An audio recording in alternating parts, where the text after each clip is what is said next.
వైద్యం సరైన వైద్య విధానాలు జరుగుతున్నాయి లేదని దాని గురించి మాట్లాడాం.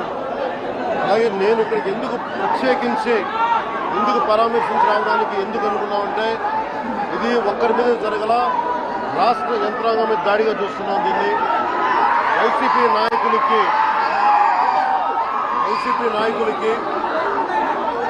11 సీట్లు ప్రజలు పరిమితం చేస్తున్నా కానీ ఇంకా అహంకారం చావాలా.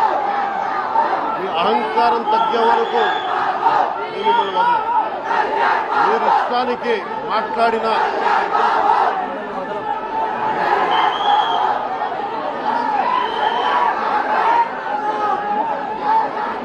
అహంకారంతో కొట్టుకొని మీరు ఈ పరిస్థితికి వచ్చారు.